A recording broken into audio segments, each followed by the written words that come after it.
जैसे जैसे 24 नवंबर करीब आ रहा है चीज़ें तेज़ होती जा रही हैं, दोनों जानिब से तेज़ हो रही हैं, दोनों जानिब से तैयारियां हो रही हैं, दोनों जानिब से मनसूबाबंदी की जा रही है कि चीज़ों को कैसे कंट्रोल करना है। इस वक्त इस्लामाबाद में क्या सिचुएशन है, वहाँ क्या तैयारियां हैं, वो मैं आपको बताता हूँ। लेकिन पहले इमरान खान साहब का एक लेटेस्ट स्टेटमेंट है और ये रोज़ाना की बुनियाद पर इमरान खान साहब एक स्टेप आगे जा रहे हैं। और याद रखिएगा कि इस मरतबा जो कुछ भी पाकिस्तान में हो रहा है ये बाकी फैक्टर से इंडिपेंडेंट या आज़ाद नहीं है, खासतौर पर बैरूनी फैक्टर्स। जो प्रेशर पाकिस्तान पे इस वक्त बाहर से बन चुका है उस प्रेशर को एक आप अपने नज़र में रखें और दूसरा आप नज़र में रखें कि क्या एस्टेब्लिशमेंट ने मौजूदा जो रिजीम है इससे अपने मकासद हासिल कर लिए हैं, तो ये भी आप अपने जहन में रखें। सोहेल बड़ाइच ने कहा था कि आर्मी चीफ की एक्सटेंशन हो गई है और जो कानून साजियाँ और जो चीज़ें करवानी थी वो हो गई हैं, तो इस हुकूमत में अब उतनी दिलचस्पी नहीं है। लेकिन ये भी एक अलग तरह की थ्योरी है। मेरे ख्याल में अभी बहुत सारे फैक्टर्स और भी होंगे, लेकिन सबसे इंपॉर्टेंट ये है कि जो ओवरसीज पाकिस्तानियों ने पूरी दुनिया से एक प्रेशर पाकिस्तान के ऊपर बिल्ड किया हुआ है वो एक बड़ी चीज़ है और उस माहौल में चीज़ें आगे बढ़ रही हैं 24 नवंबर की जानिब। आज जब मैं आपसे बात कर रहा हूं तो 18 नवंबर है, एक हफ्ते से कम वक्त बचा है। इस एक हफ्ते में क्या होगा, कितनी तेजी से होगा, इमरान खान साहब का ये स्टेटमेंट सुनिए फिर आपको आइडिया हो जाएगा। इमरान खान कह रहे हैं कि 24 नवंबर को एहतजाज की फाइनल कॉल सिर्फ पीटीआई के लिए नहीं है, पाकिस्तान भर के अवाम इस रोज़ अपने हक के लिए बाहर निकले। साबिक वज़ीर-ए-आज़म इमरान खान साहब की हमशीरा आई जेल से बाहर, अलीमा खान साहिबा, और उन्होंने इमरान खान साहब का पैगाम जो है वो सुनाया। उन्होंने कहा कि इमरान खान ने 24 नवंबर को पाकिस्तान भर के अवाम को एहतजाज के लिए बाहर निकलने की दावत दी है। ये एहतजाज सिर्फ पाकिस्तान तहरीक-ए-इंसाफ का नहीं है। अलीमा खान के मुताबिक इमरान खान का मौक़िफ़ है कि 8 फरवरी को होने वाले इंतखाबात में अवाम ने पाकिस्तान तहरीक-ए-इंसाफ को वोट दिया, लेकिन हमारा मैंडेट चुरा लिया गया और चुराकर चोरों को ईवान में बिठा दिया गया। ऐसे इक़दामात से कौम को गुलाम बना दिया गया। अब लोगों को अपने और अपने बच्चों के लिए घरों से बाहर निकलना होगा। इमरान खान की हमशीरा ने कहा कि इमरान खान का मौक़िफ़ है कि इस वक्त मुल्क में मीडिया और जुडिशरी को तबाह कर दिया गया। मीडिया की तो गवाही मैं आपको देता हूँ, यानी वो लोग जिनको हम पाकिस्तान का जो संजीदा मीडिया था, जिन लोगों को हम समझते थे कि ये सिर्फ हंसी मजाक के लिए है, इनके साथ टाइम अच्छा पास हो जाता है, उन लोगों को उठाकर मेन जगहों में बिठा दिया गया है। हालांकि मैंने कुछ कार्टून टाइप के लोग पाकिस्तान टेलीविजन के ऊपर देखे, ले जाकर उनको उधर बिठा दिया गया। अजीबोगरीब पाकिस्तान के मीडिया के साथ तो खिलवाड़ कर दिया गया। जो संजीदा लोग हैं वो बेचारे दीवार के साथ लगे हुए हैं या अपनी इज्जतें बचा रहे हैं, और जो इंतहाई गैर संजीदा लोग हैं उनको उठाकर पता नहीं कहां से कहां फिट कर दिया है। अब हुआ ये कि इमरान खान साहब ने कहा कि मीडिया का गला घूंटने के लिए वीपीएन पर भी पाबंदी लगा दी गई है। ये सोशल मीडिया भी अब तकरीबन बंद किया जा रहा है, वो ये बता रहे हैं। उन्होंने कहा इमरान खान ने कि 24 नवंबर को ओवरसीज पाकिस्तानियों को भी एहतजाज करने का कहा है और अपील की है कि ओवरसीज पाकिस्तानियों को मुल्क का एहसास होना चाहिए। अलीमा खान के मुताबिक इमरान खान ने ओवरसीज पाकिस्तानियों को कहा है कि वो 24 नवंबर को अपने अपने मुल्कों में जहां वो मौजूद हैं वहां निकलकर एहतजाज रिकॉर्ड करवाएं और कहें कि ये जो जुल्म हो रहा है पाकिस्तान में ये हमारे लिए काबिल कबूल नहीं है। सहाफ़ी ने जब सवाल किया कि परवेज़ इलाही पर्दा स्क्रीन से क्यों गायब है, तो इसके जवाब में अलीमा खान साहिबा ने कहा कि मुझे इस हवाले से कुछ मालूम नहीं है। इमरान खान साहब ने 24 नवंबर को इस्लामाबाद में एहतजाज की कॉल दी हुई है और उन्होंने ये कहा हुआ है कि हम अपने मुतालबात की मंजूरी तक वापस नहीं आएंगे।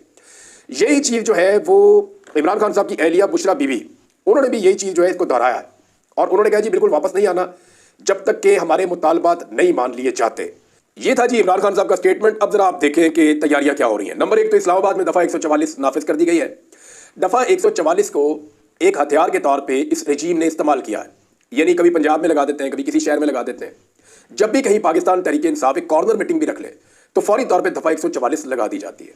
दफ़ा 144 का इतनी दफ़ा कभी इस्तेमाल नहीं हुआ जितनी दफ़ा अब इस्तेमाल कर दिया गया है दफ़ा 144 का इमरान खान के खिलाफ, लेकिन कामयाबी इनको हासिल नहीं हो रही और सबसे ज़्यादा मुकदमात के अंदर इसका जिक्र भी होता है। तो इस्लामाबाद में एक मरतबा फिर दफ़ा 144 नाफिज कर दी गई है और लंबे अरसे के लिए नाफिज की गई है ताकि ये जो एहतजाज का पीरियड है ये निकल जाए। लेकिन इससे फ़र्क पड़ेगा या नहीं ये तो आपको 24 को पता चल जाएगा। दूसरा ये है कि इस्लामाबाद पुलिस ने कुछ चीज़ों की डिमांड की थी, वो चीज़ें उनके लिए खरीदने का फैसला किया गया और 1-2 रोज़ में वो चीज़ें उनको डिलीवर हो जाएंगी। मीडिया रिपोर्ट्स के मुताबिक इस्लामाबाद पुलिस ने 400 कंटेनर्स मांगे हैं कि जनाब हमें 400 कंटेनर्स दिए जाएं ताकि हम इस्लामाबाद की हदूद को अंदर से बंद कर सकें। अब 400 कंटेनर से क्या इस्लामाबाद को ये बंद कर देंगे और क्या 400 कंटेनर लोगों का रास्ता रोक पाएंगे? कंटेनर से जो रुकावटें लास्ट टाइम लगाई गई थी खैबर पख्तूनख्वा से आने वाले काफिले के सामने, उससे बड़ी रुकावटें माजी में कभी नहीं लगाई गई। पहले ये होता था कि कंटेनर्स को ऐसे खड़ा किया जाता था जैसे ये स्ट्रेट सड़क जा रही है तो बीच में ऐसे कंटेनर क्रॉस खड़ा कर देते थे। इस मरतबा ये नहीं हुआ, ये सड़क जा रही है तो उन्होंने एक के पीछे दूसरा, तीसरा, चौथा, पांचवा, छठा, तो ये लंबे तकरीबन 100-200 मीटर तक या इससे भी ज्यादा एरिया तक कंटेनर इकट्ठे खड़े कर दिए थे और खड़े भी लाइनों में किए थे, स्ट्रेट लाइनों में, ताकि बीच में कोई मोटरसाइकिल वाला भी ना गुजर सके। तो ये पाकिस्तान में पहली मरतबा इस लेवल की रुकावटें थी, लेकिन लोगों ने उनको भी हटा दिया, वो रुकावटें भी अबूर हो गई। तो अब उसके अलावा क्या कर सकते हैं? उसके अलावा तो अब कोई यानी इससे कोई नेक्स्ट लेवल का काम मेरे तो दिमाग में नहीं आ रहा, पता नहीं अब रियासत क्या करेगी। बहरहाल 400 कंटेनर मांगे इस्लामाबाद पुलिस ने। 40,000 आंसू गैस के शेल उनको दिए जाएंगे, 50,000 रबड़ की गोलियां उनको दी जाएंगी और 2,000 पैलेट गन्स की खरीदारी भी मीडिया पे रिपोर्ट हो रही है और ये सामान 1-2 दिन में इस्लामाबाद पुलिस को मिल जाएगा। अब सवाल ये है कि ये 40,000 आंसू गैस के शेल क्या किसी दुश्मन से हमारी लड़ाई है? ये तो पाकिस्तानियों को मारने हैं ना। और मारने क्यों है? ये वो लोग हैं जो आ रहे हैं, कह रहे हैं जनाब हमारा मैंडेट चोरी हो गया, हमें वापस दे दें। ये वो लोग हैं जो कह रहे हैं जी झूठे मुकदमात खत्म किए जाएं। ये वो लोग हैं जो कह रहे हैं जी अदलिया की बहाली और आज़ादी होनी चाहिए और आइन के ऊपर हमला नहीं होना चाहिए। अब जब पाकिस्तानी अपने हुकूक के लिए आवाज उठाएंगे तो पुरअमन एहतजाज की गारंटी पाकिस्तान का कॉन्स्टिट्यूशन देता है, आईने पाकिस्तान इसको गारंटी करता है। अब ये आईने पाकिस्तान में अपना लिखा हुआ हक इस्तेमाल करने के लिए जब पाकिस्तान आएंगे तो पाकिस्तानियों के खिलाफ 40,000 आंसू गैस के शेल, 50,000 रबड़ की गोलियां और 2,000 पैलेट गन्स ये अब ले ली गए हैं। जो पहले सामान पड़ा हुआ वो इनके पास अलग है। तो पाकिस्तानियों को मारने के लिए देखें पाकिस्तानियों के टैक्स का पैसा कैसे इस्तेमाल होता है। मैं सिर्फ पाकिस्तानियों को यह बताना चाहता हूं कि आपके ऊपर, और ये कुछ भी नहीं है, ये कुछ भी नहीं है, ये पहले इन्होंने बहुत ताकत इस्तेमाल की है तो क्या कर दिया लोगों का। लोग पहुंच ही जाते हैं, लोग इन चीजों से डरते नहीं है, लोगों का खौफ टूट गया है। ऐसा लगता है लोगों को आंसू गैस भी असर नहीं करती। वो आते हैं और आकर अपनी उस जगह पे पहुंच के दिखाते हैं जहां उन्होंने पहुंचना होता है। बल्कि लोगों से ज्यादा तो पुलिस वालों की हालत बेचारों की खराब हो जाती है, क्योंकि ज्यादातर पुलिस की भर्तियां पुरानी है, सारे 50+ हो गए। अब उनमें किसी को दमे के मरीज है, कोई किसी चीज का, किसी का वेट ज्यादा है, वो नहीं कर पाते, नौजवानों का मुकाबला नहीं कर पाते। पाकिस्तान तहरीक इंसाफ की जो सबसे अच्छी बात है, जो सूट करती है पुलिस को, वो ये कि ये आगे से मारते नहीं है। अगर पाकिस्तान तहरीक इंसाफ के लोग भी तहरीक लब्बैक के लोगों की तरह या बाकी जमात के लोगों की तरह आगे से डंडे मारे ना, तो ये 5 मिनट का खेल है सारा, जितनी बड़ी तादाद में लोग आते हैं। लेकिन तहरीक इंसाफ के लोग पुरअमन रहते हैं, उसके लिए पाकिस्तान तहरीक इंसाफ ने एक मौक़िफ़ भी जारी किया हुआ है। वो भी स्टेटमेंट में आपके सामने रख देता हूँ, आपको आइडिया हो जाएगा। यहाँ जनाब स्टेटमेंट है पाकिस्तान तहरीक इंसाफ का, और ये शेख वकास अकरम साहब ने जारी किया है। स्टेटमेंट यह है कि बलूचिस्तान समेत मुल्क भर की तंजीमों के नाम खसूसी पैगाम। अडियाला में नाहक कैद हमारे कायद इमरान खान की कॉल के मुताबिक 24 नवंबर के मुल्क गिर एहतजाज की तैयारियों के लिए सिर्फ 5 दिन बाकी रह गए हैं। हमारे ये एहतजाज हर लिहाज से गैर मामूली और पाकिस्तान तहरीक इंसाफ की पुरअमन सियासी जद्दोजहद का एक फैसलाकुन मरहला है। इस मुल्क गिर एहतजाज में हमारे ही नहीं बल्कि मुल्क कौम के मुस्तकबिल का इन्हिसार है। चुनाचा इस बाब में हमें रवायत से हटकर बहुत गैर मामूली अंदाज में खुद को तैयार करना है और जेल में नाहक कैद अपने कायद की उम्मीदों पर पूरा उतरना है। मरकज से निचली सतह तक हमारी मरकजी तंजीम, शोबाजात और कारकुनान के लिए लाजिम है कि दीगर तमाम मामलात को एक जानिब रखते हुए एक लम्हे की ताखीर किए बगैर खुद को 24 नवंबर के पुरअमन एहतजाज की तैयारियों के लिए वक्फ करें।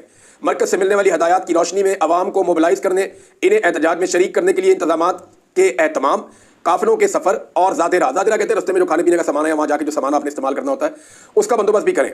इस्लामाबाद में क़यामत आम, इंटरनेट, तिब्बी इमदाद और कम्युनिकेशन के असबाब समेत तमाम उमूर के हवाले से फूल प्रूफ मनसूबाबंदी करें और इस हवाले से जिम्मेदारान और कारकुनान को बर वक्त आगाह करें। हम में से हर वो शख्स जो एहतजाज को कामयाब बनाने के सिवा किसी भी मामले पर तवज्जो और तवानाइयाँ लगाएगा, वो हमारी मंजिल खोटी करने और हमारी सफ़ों में नागुज़ीर इत्तेहाद और जो इकट्ठ है हमारा, उसके खिलाफ इक़दाम करने का कसूरवार तस्वुर किया जाएगा। और ये वो संगीन हमाकत है जिसे हरगिज़ गवारा नहीं किया जाएगा, बल्कि ऐसे अफराद जो इस वक्त नाइतफाकी पैदा कर रहे हैं उनका कड़ा मुहासबा तंजीम की सतह पर किया जाएगा और उन्हें हिसाब के लिए तारीख के सुपुर्द भी किया जाएगा। कुछ लोग हैं जो आजकल चैंपियन बने हुए हैं, वो बजाय इसके कि पाकिस्तान तहरीक इंसाफ को या आम आवाम को मोटिवेट करने के, वो उनको खौफजदा कर रहे हैं। वो अजीबोगरीब किस्म के स्टेटमेंट और मायूसियाँ फैला रहे हैं कि ये हो जाता तो ये हो जाता, लोग निकलेंगे, लोग नहीं निकलेंगे। बहुत सारे लोग हैं और पब्लिक खुद उनका नाम जानती है, थोड़े दिनों में आपको पता लग जाएगा। और इसके बाद उन्होंने कहा तहरीक और इमरान खान साहब को निजी अहदाफ के लिए दौड़ धूप करने वाले खुद गर्ज अफराद की नहीं। देखा, ये उन्होंने कह दिया कि जो अपनी ज़ात को आगे रख रहे हैं इस वक्त इस तहरीक से भी, वो उनकी गर्ज अपने लिए है, खुद गर्ज लोग हैं वो। उन्होंने कहा तमाम शख्सी और ग्रोही मफादात से बालातर होकर पाकिस्तान की हकीकी आज़ादी के लिए बेलौस अंदाज में अपने सर धड़ की बाजी लगाने का हौसला रखने वाले साथी और कारकुनान दरकार है। हम सब पर लाजिम है कि वक्त की नज़ाकतों और हकीकी आज़ादी की तहरीक के तकाज़ों का मुकम्मल इदराक रखें और पूरी संजीदगी, दयानतदारी और जाफिशानी से तहरीक की बेमिसाल कामयाबी के लिए तमाम वसाइल पर कार लाएँ और इकट्ठे होकर बड़े काफिलों के साथ निकले हकीकी आज़ादी के लिए। मामला यह है, पाकिस्तान तहरीक इंसाफ इस बात को जानती है कि उनके अंदर कुछ लोग उनकी सफ़ों में मौजूद हैं जिनको इस वक्त टारगेट करने से हालात पाकिस्तान तहरीक इंसाफ के खराब हो जाएंगे और एक अजीबोगरीब कन्फ्यूजन फैल जाएगी। तो तहरीक इंसाफ इस वक्त गुरेज कर रही है, लेकिन नाम लिए बगैर उन्होंने बता दिया है कि कुछ बंदे मायूसी फैला रहे हैं, कुछ बंदे अपनी ज़ाती तशहीर के लिए या अपनी ज़ात के लिए इस तहरीक को नुकसान पहुंचा रहे हैं कि मैं होता तो मैं ये कर देता, मैं होती तो मैं वो कर देती, मुझे मौका मिला तो मुझे ये कर देना चाहिए, लेकिन क्योंकि मुझे मौका नहीं मिल रहा लिहाजा मैंने करना ही नहीं है, या ये होगा नहीं, या इमरान खान की कॉल पे पता नहीं लोग निकलते। इस किस्म की लोग मायूसियाँ फैला रहे हैं। उसकी बहनें क्यों कर रही हैं, उसकी बीवी क्यों कर रही है? भाई और कौन करेगा? एक बहन अपने भाई के लिए आवाज़ नहीं उठा सकती, एक बीवी अपने शौहर के लिए आवाज़ नहीं उठा सकती। ये गैर सियासी है और मैं भी इसके हक में हूँ। जिस दिन इमरान खान की बहनें सियासत में आकर बड़े बड़े सियासी फैसले करेंगी, या इमरान खान की बीवी खैबर पख्तूनख्वा की हुकूमत को चलाना शुरू कर दे, या इमरान खान की बीवी जो है वो बड़े बड़े सियासी फैसले करना शुरू कर दे और इमरान खान साहब बाहर हो, तो फिर तो भाई गिला बनता है। अब एक आदमी जेल में है और उसकी इंफॉर्मेशन उसकी बीवी और बहनों के जरिए बाहर आ रही है और वो अपने शौहर को और अपने भाई को छुड़ाने के लिए वो लोग तहरीक चला रही हैं, तो अभी अब वो उनको जस्टिफाई है उनके लिए पोजीशन उतनी ऑकवर्ड नहीं है जितनी मरीम नवाज के लिए है कि नवाज शरीफ की बेटी है तो वज़ीर आला बन गई, जितनी बिलावल के लिए है कि जरदारी का बेटा है तो जो मर्जी बन जाएगा, जितनी और बहुत सारे लोगों के लिए है पाकिस्तान में। पीटीआई के अंदर भी ऐसे लोग मौजूद हैं। परवेज़ इलाही के बारे में पूछा गया जनाब अलीमा खान साहिबा से, और ये बात ठीक है, परवेज़ इलाही साहब बिल्कुल गायब है, उनके साहबजादे भी पाकिस्तान में नहीं है, और गुजरात में क्या एक्टिविटी हो रही है उसमें परवेज़ इलाही साहब का क्या किरदार है इस वक्त, इस हवाले से अभी तक कोई इन्फॉर्मेशन नहीं आई। उम्मीद है कि इन्फॉर्मेशन आ जाएगी। एक बड़ा तगड़ा खानदान है सियासत में, तो उन्हें अपनी एक्टिविटीज़ करनी चाहिए। अच्छा जी, आईजी इस्लामाबाद और खैबर पख्तूनख्वा के आईजी को 10-10 करोड़ के प्लॉट जनाब मिल गए हैं 15-15 लाख में। अंदाजा करें आप, पाकिस्तान जहाँ पे बेशुमार लोग बेरोजगार हैं, बेघर हैं, वहाँ पे आईजी पंजाब को और आईजी खैबर पख्तूनख्वा को सिर्फ इसलिए कि वो हमारी बात माने। अब देखें ना, ये क्यों ना बात माने एस्टेब्लिशमेंट की, ये क्यों ना बात माने हुकूमत की। भाई 10-10 करोड़ के प्लॉट है, 15-15 लाख में दे दिए। 10 करोड़ का प्लॉट 15 लाख में दे दिया, और क्या चाहिए उनको। सीसीपीओ लाहौर को दिया जी 3 करोड़ का प्लॉट मुबैना तौर पर 5 लाख में। और भी अफसरान हैं जिनकी मौजें लगी हुई हैं। अब जब इस तरह की मौजें लगेंगी अफसरान की, तो वो अफसरान क्या चाहेंगे कि वो हुकूमत की बात ना माने, वो तो कहेंगे जो मर्जी करवा लें आप हमसे। अब पूरी कीमत दे के प्लॉट लेना जिसने लेना है। यहाँ तो पाकिस्तान में जो है आवे का आवा बिगड़ा हुआ है, मौजें लगी हुई हैं सबके सबकी। बुशरा बीबी को जनाब तोशाखाना 2 में 21 नवंबर को पेश होने के लिए मौका दिया गया। उन्हें कहा गया कि अगर वो पेश ना हुई तो उनकी जमानत खारिज कर दी जाएगी। अब आप सारे ये जानते हैं कि अगर वो आ जाती हैं तो मुमकिन है उनको गिरफ्तार कर लिया जाए, ताकि एक 24 तारीख से पहले कम से कम बुशरा बीबी तो काबू आ जाए। दूसरा, एक और चीज़ भी, पाकिस्तान तहरीक इंसाफ के चंद लोगों ने मेरे साथ रब्ता किया और उन्होंने मुझे बताया कि कल ये बात हुई थी, बल्कि ये खबर जो है वो कुछ जर्नलिस्ट हैं उन्होंने रिपोर्ट की थी। मुझे हैरत हो रही थी, मुझे लगता था ये हो नहीं सकता, लेकिन जब मुझे पाकिस्तान तहरीक इंसाफ के लोगों ने रब्ता किया और उन्होंने कंफर्म किया कि इस्लामपुरा में ये वो जगह है जहाँ पे यास्मीन राशिद साहिबा का हल्का है जिसे नवाज शरीफ ने छीना है। अब यहाँ पे आपको याद होगा कि नवाज शरीफ इलेक्शन से पहले एक दफ़ा गए थे यहाँ कंपेन करने के लिए गाड़ियों का काफिला लेकर, तो उनके लिए लोग निकले ही नहीं, किसी ने उनका इस्तकबाल नहीं किया, बल्कि उल्टा ये हुआ कि इस इलाके के बच्चों ने निकलकर नवाज शरीफ के खिलाफ नारे लगा दिए थे। और वो जो नारे इलाके के बच्चों ने निकलकर नवाज शरीफ के खिलाफ लगाए थे, लाहौर के जो सहाफ़ी हैं उन्होंने इसको रिपोर्ट कर दिया था, जिसके बाद उन सहाफ़ियों के ऊपर जो है बड़ी सख्ती भी की गई थी। सहाफ़ियों ने बता दिया जनाब बच्चे तो मियाँ साहब का मजाक उड़ा रहे थे। अब जनाब यहाँ पे इसी हल्के के अंदर नाबालिग बच्चे जो हैं, छोटे बच्चे हैं, शयान हैं, मुबीन हैं, दीगर बच्चे थे, ये इमरान खान के स्टिकर चिपका रहे थे 24 नवंबर की काल के हवाले से। पाकिस्तान एक जमहूरी मुल्क है, आज़ादी है, यहाँ पे पुरअमन एहतजाज के लिए वो स्टिकर लगा रहे थे। अब ये तो कोई गैर कानूनी या गैर आईनी काम नहीं है। तो जनाब उन बच्चों को पुलिस ने गिरफ्तार कर लिया रात को, और ये छोटे बच्चे हैं नाबालिग, 11 साल, 10 साल, 12 साल बल्कि उम्र है इनकी। इन बच्चों को जनाब पुलिस उठा कर देगी, थाना इस्लामपुरा में इनको बंद कर दिया और सुबह ले जाके इनको अदालत में पेश कर दिया हथकड़ियां लगाकर। अंदाजा करें, ये सिर्फ खौफ को जाहिर करता है। इस निज़ाम का खौफ जो है वो नजर आ रहा है कि इनकी कांपे टांग रही हैं, थर थर कांप रही हैं। प्रॉब्लम ये है कि इन्हें लगता है कि सब कुछ इनके हाथ से निकल गया, बच्चे भी पकड़ लो। अब वो जो बच्चे गिरफ्तार किए गए वो सुबह जज साहब की अदालत में पेश हुए तो बाइज्जत बरी हो गए। बाइज्जत बरी होकर वापस आए, उन्होंने फिर स्टिकर पकड़े और वो अपने काम पे दोबारा लग जाएंगे। तो ये निज़ाम कैसे फिर चलेगा, ये मामला फिर कैसे आगे बढ़ेगा। यानी इस किस्म की ज्यादती इस मुल्क के अंदर की जा रही है कि बच्चों को गिरफ्तार किया जा रहा है। ये पहली दफा हो रहा है। खवातीन को अगवा कर लेते हैं, खवातीन को गिरफ्तार कर लेते हैं, बच्चों को अगवा कर लेते हैं, बच्चों को गिरफ्तार कर लेते हैं, बच्चों को टॉर्चर करते हैं। ये इंतहाई बदकिस्मती है। इस लेवल तक पाकिस्तान पहले कभी नहीं गिरा था जिस लेवल तक पाकिस्तान अब गिर रहा है बदकिस्मती से। इमरान खान साहब के मुकदमा की तफसीलात सामने आई है नाज़रीन।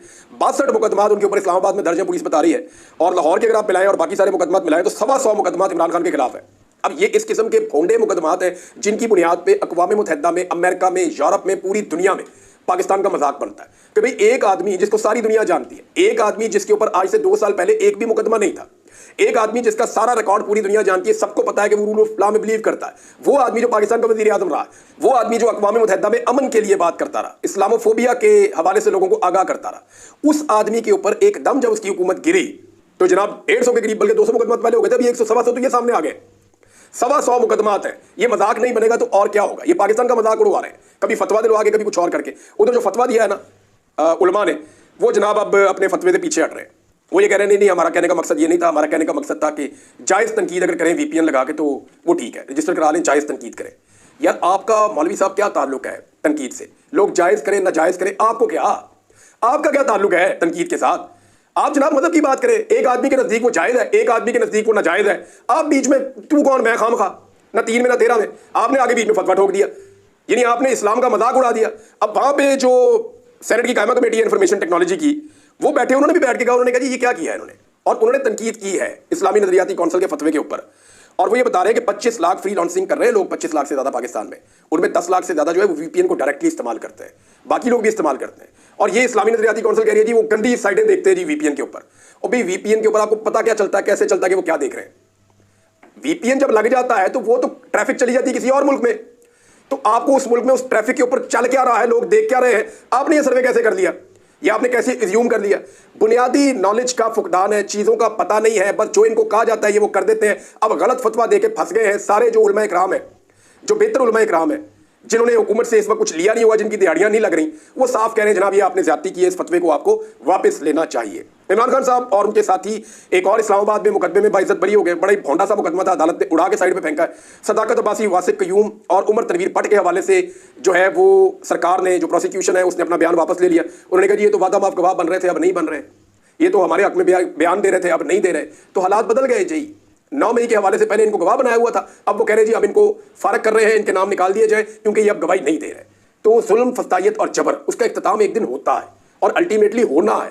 इसको लंबा कर सकते हैं आप, कितना कर लेंगे? 6 महीने और साल और 2 साल और 10 साल, और आपको एक दिन हार माननी पड़ेगी। एक दिन ये जुल्म और जबर खत्म हो जाएगा, या लोग कर देंगे या आप खुद हार जाएंगे।